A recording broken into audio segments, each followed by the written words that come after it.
Welcome to today's Explainer, proudly supported by Academic Zenith Online Academy. Today, we're embarking on a journey to uncover one of the absolute most captivating historical mysteries of the ancient world. We're traveling back over 4,000 years to the vast plains of South Asia to explore the brilliant Indus Valley civilization. Okay, let's dive into this, because this presents us with a massive, mind-bending historical paradox. Imagine an ancient society that was brilliantly organized, technologically advanced, and stretched across a massive geographic area. Now imagine that despite excavating their immense cities and digging up literally thousands of their inscriptions, we can't read a single word they wrote. The Indus Valley script remains completely undeciphered. They left behind this incredible wealth of physical evidence, but their voices, they've been utterly silent for millennia. To truly grasp why this is so mind-boggling, we have to look at the sheer, awe-inspiring scale of this society. At its peak, the Indus Valley civilization boasted a population of up to 5 million people. We're talking about a vast network of over 1,000 cities and settlements spread right across modern-day Pakistan, northwest India, and northeast Afghanistan. Just to put that into perspective, its geographical footprint was significantly larger than ancient Egypt at its height, with Indus goods traveling as far as Mesopotamia, which is some 1,500 miles away. What you should really take away from this is how starkly different the Harappans, as they're also known, were from their contemporaries. When we think of ancient Egypt or Mesopotamia, our minds instantly go to monumental pyramids, colossal palaces, and, well, egomaniacal divine kings. But look at the Harappans. There is absolutely no conclusive evidence of palaces, no grand temples whatsoever. Instead, their massive structural achievements were completely focused on public welfare. We're seeing the world's very first urban sanitation systems, complex covered drains, and huge public granaries to store food. They essentially prioritize civic hygiene over monumental tombs. Brilliant, right? Let's quickly map out how this remarkable society evolved. The civilization developed in 3 distinct phases. It kicked off with the early Harappan phase, around 3300 BCE, starting with smaller, developing communities. But look at what happens by 2600 BCE, the mature Harappan phase. This is where we see this explosive, rapid expansion into sophisticated, large-scale urban centers, and they sustain this incredibly high level of complex urban living for 700 straight years before entering the late Harappan phase around 1900 BCE, which we'll touch on in just a bit. Section 1. Masters of Urban Planning, the world's first modern cities. And this brilliantly illustrates just how far ahead of the curve they were. Long before the Romans were building their famous infrastructure, the Harappans were laying out their cities on incredibly strict grid patterns. Individual homes actually drew fresh water from their own private wells, whilst wastewater was neatly directed outside into covered drains running along the main streets. They even used standardized baked bricks with exact, uniform ratios across settlements that were hundreds of miles apart. It's a level of municipal efficiency that genuinely rivals and frankly outpaces some modern cities today. Let's walk through some specific marvels straight from the archaeological record. Mohenjo-daro featured the spectacular Great Bath, which was likely a large public social or ritual area, along with complex multi-story domestic blocks. Harappa, which was the very first excavated site, gave us the actual blueprint for their advanced covered drains. Down in Gujarat, the city of Lothal boasted a massive brick-lined tidal dockyard, proving their absolute mastery of maritime trade.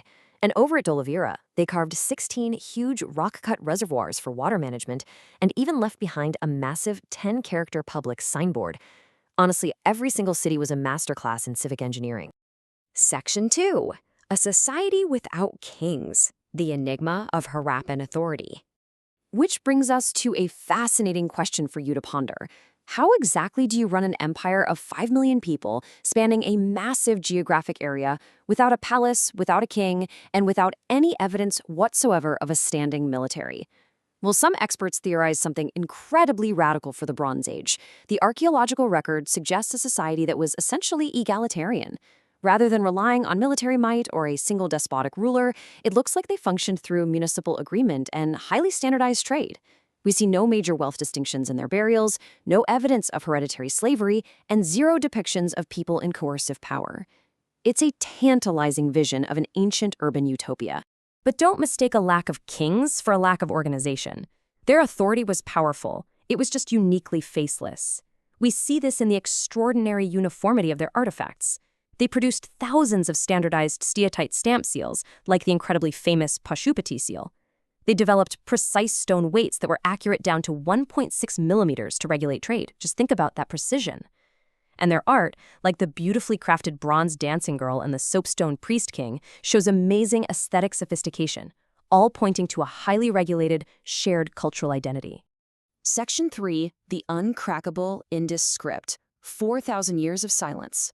Now, what's really interesting about this is that it brings us face to face with the civilization's greatest, most frustrating mystery.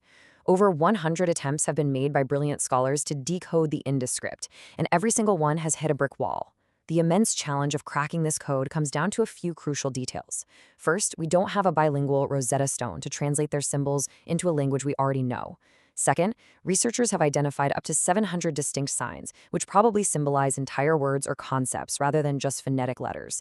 And finally, the inscriptions are just unbelievably brief. Most are just 4 or 5 signs long, usually stamped on tiny seals, and the longest known text contains a mere 30 characters.